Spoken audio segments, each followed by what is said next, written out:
Welcome to Regent Park TV Weekly News Show. My name is Fred Alvarado and my co-host Murphy Brown.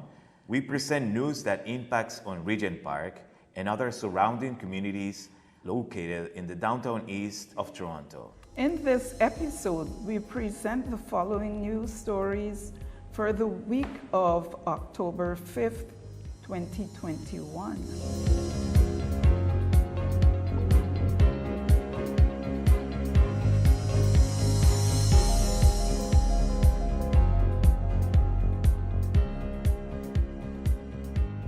It is time to reduce the size and cost of municipal governments, starting right here in Ontario. We will be introducing legislation that, if passed, will dramatically improve the decision-making process at Toronto City Hall. Instead of 47 councillors, there'll be 25 councillors.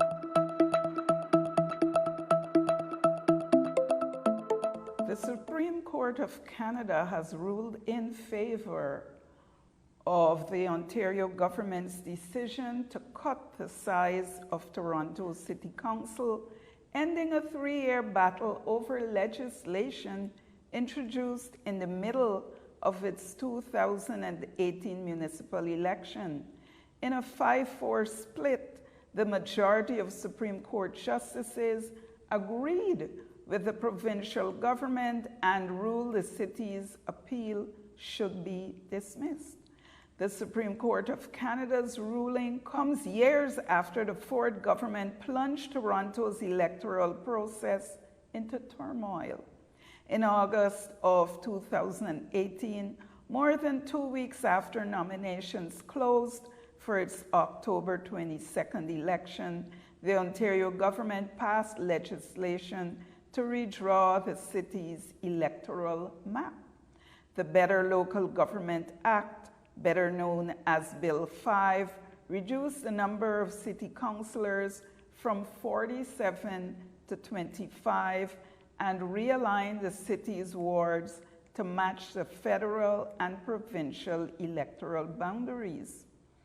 Premier Doug Ford, a former Toronto City councillor and failed mayoral candidate, said the legislation would improve decision-making and save $25 million. Critics, however, accused him of political interference and flouting democracy. Lawyers representing the city argued the provincial legislation violated constitutional rights to freedom of expression. While split in its decision, the majority of Supreme Court justices disagreed with the argument, ruling that no one was prevented from speaking, raising money, or campaigning. The introduction of Bill 5 came after years of consultations, which concluded the city needed to add 3 additional wards to its 44-ward system to better serve residents. The Supreme Court also ruled against the city's argument that Bill 5 violated voters' rights to effective representation. That constitutional provision, it said, only applies to federal and provincial governments. The Supreme Court of Canada ruling ends a turbulent period for Toronto politics, much of which occurred in the days following the introduction of Bill 5 and continuing up to Election Day. More than 500 candidates were required to re-register in the reduced structure. A rushed Superior Court hearing saw an initial rebuke of the Ford government, where the Premier threatened to override the court's decision using the notwithstanding clause. The Ontario Court of Appeal granted an initial stay in ruling, allowing the election to proceed with 25 wards. The following September, the court ruled in favor of the province with a 3-2 split decision, setting the stage for for City of Toronto lawyers to take the case to Canada's highest court, where the case was heard last March. Ahead of the Supreme Court of Canada's hearing, Ford stood by the decision to cut Toronto's council. "It's the best present I've ever given the mayor," he said. Despite Ford's initial claims, Bill 5 would cut costs. City Council voted in favor of doubling its staffing budget following the 2011 election. While frosty relations between the city and Ford have eased in the 3 years since the election, many progressive city councillors harbor negative feelings toward the council cut. Shortly after the ruling, Toronto Mayor John Tory thanked the court for its careful and thorough consideration. "I disagreed with the way the province went about changing the size of City Council in the middle of the 2018 election. And as mayor, together with City Council, we have made that very clear all the way to our highest court," he continued. Tory said the city will continue to work with the Ford government on responding to the COVID-19 pandemic and other issues for the good of our city and our province.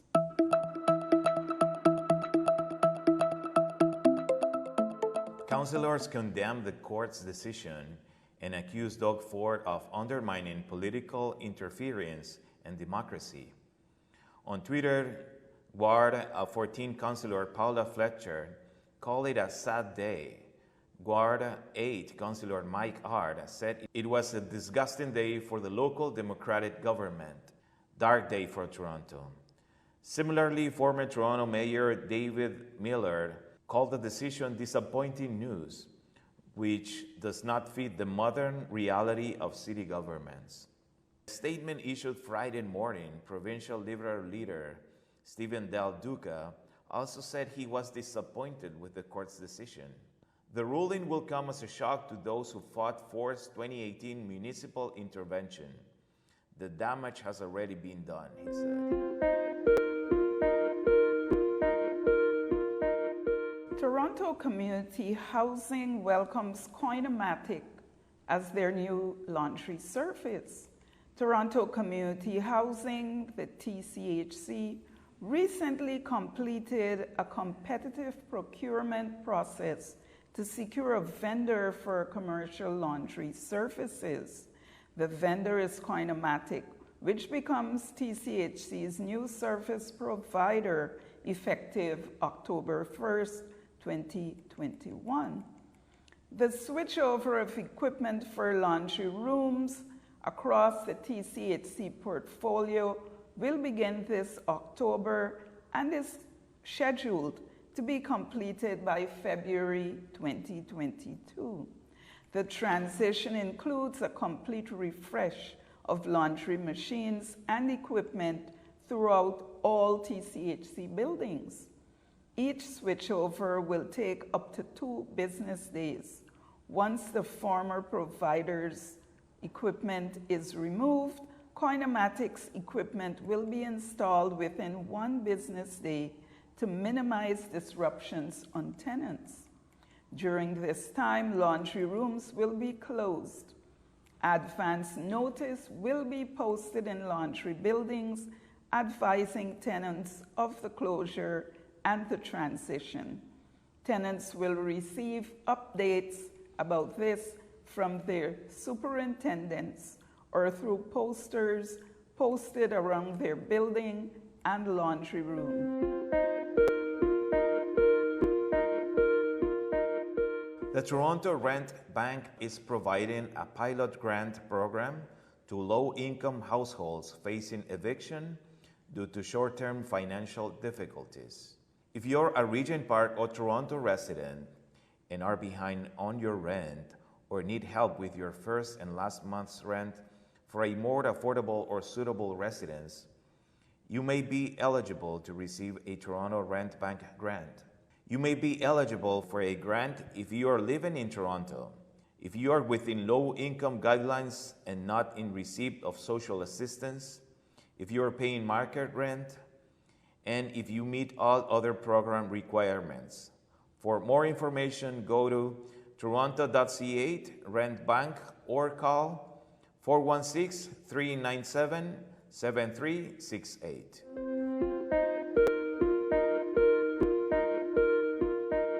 The Elspeth Heyworth Bursary is for women in the Downtown East who are pursuing further education but are facing economic difficulties. To help alleviate possible financial stresses, funds can be used for school fees, supplies, childcare, and transportation costs. To apply, submit a short piece of writing explaining how the bursary will help you pursuit of education and what you plan to use it for if you are awarded the funds.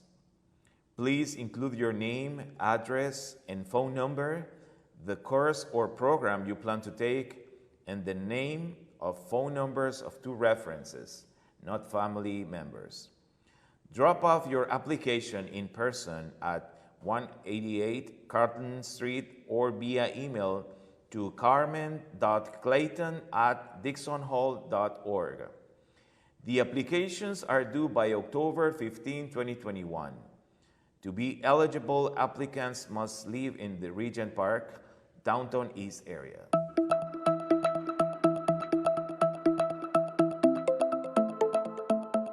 To further help our schools remain safe and open, the province will support the implementation of rapid antigen screening for COVID-19 in specific schools and licensed childcare settings on the direction of the local medical officer of health. Ontario's top public health official, Karen Moore, made an announcement regarding rapid testing in schools in areas where there are high incidence rates of COVID-19.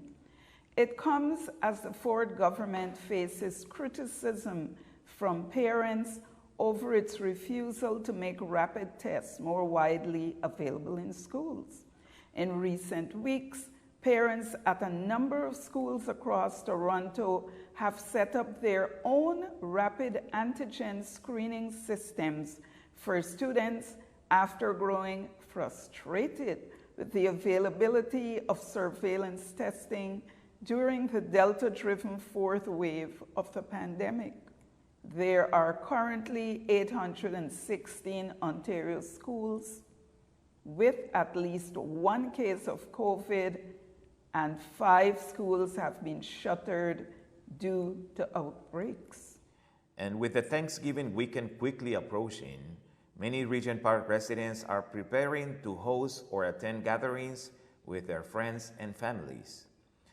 But as the threat of the Delta variant looms, experts say hosts should proceed with caution and avoid having large indoor gatherings with unvaccinated guests. Dr. Andrew Morris, who is an infectious diseases specialist at Toronto's Mount Sinai Hospital, says Canadians should consider moving their Thanksgiving dinner outdoors if possible.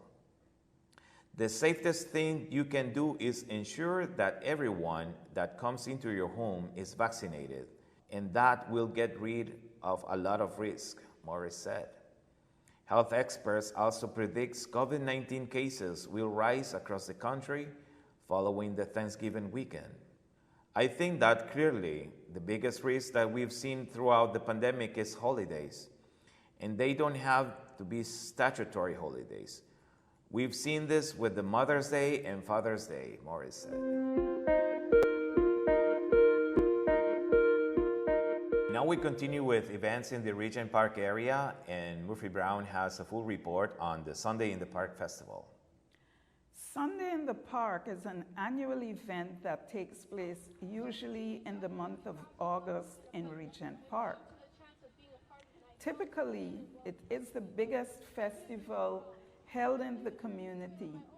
Each year, the Sunday in the Park Festival features music, culture, food, raffles, games, and fun activities for all ages.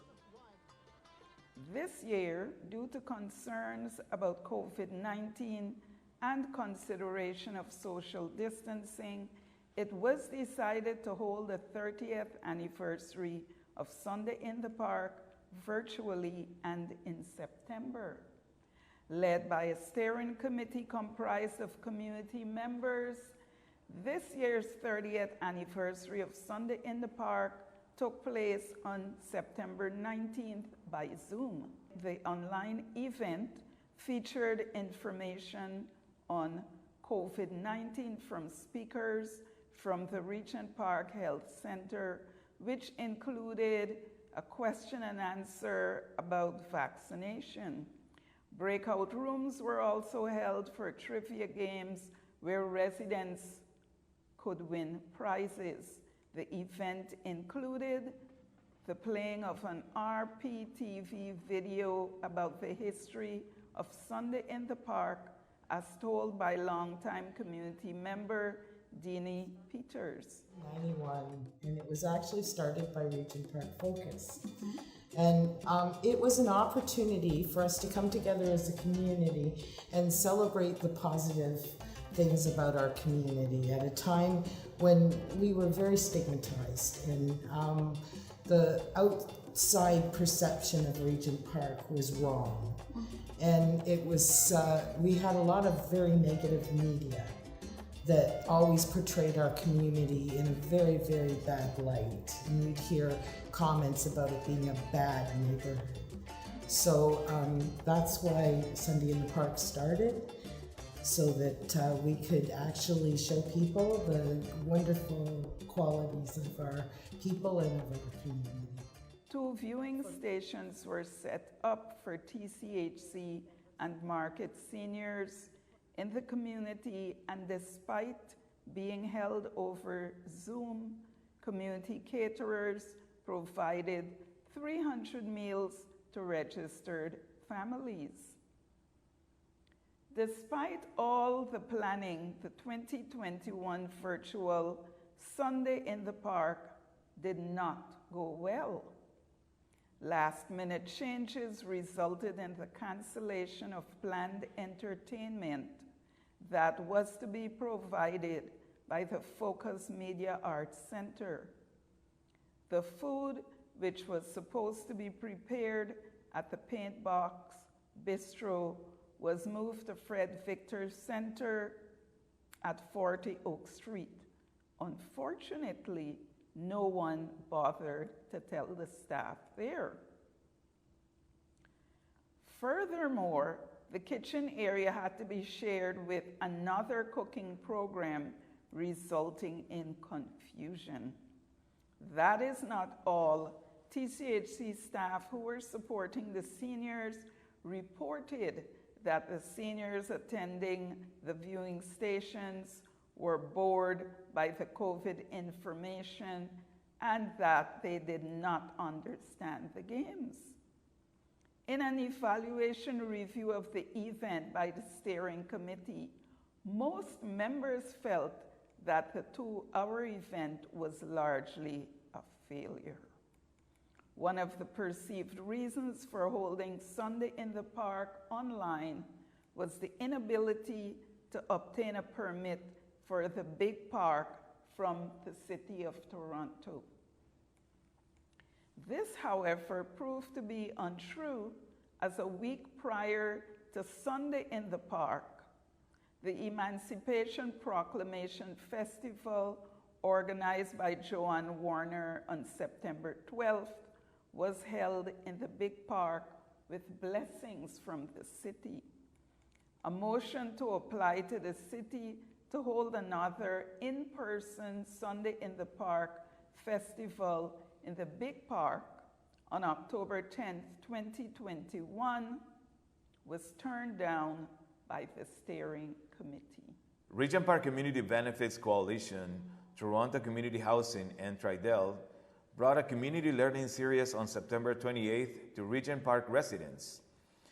53 residents participated in this first session, In this first session, called Community Benefits 101 Introduction, 53 residents learn about community benefits and discover ways to get involved in shaping $26.8 million in community benefits for phases 4 and 5. In this meeting, residents discuss themes important to community, such as housing and employment. Listen and learn from the voices of Toronto community housing residents. Come and join us at the Dixon Hall Job Fair to explore current employment positions and future opportunities, to interview on-site for current openings, to grow your network and make connections. Those interested in attending, please pre-register by sending an email to hr@dixonhall.org and bring your resume on the day of the event. And that's all for today's show. Once again, my name is Fred Alvarado and my co-host, Murphy Brown. from our headquarters at Focus Media Arts Center. Thanks for watching and see you next week.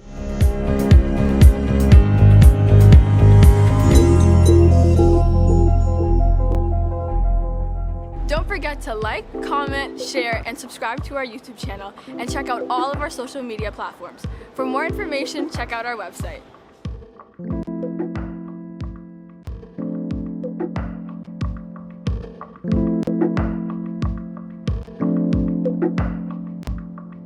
Thank you.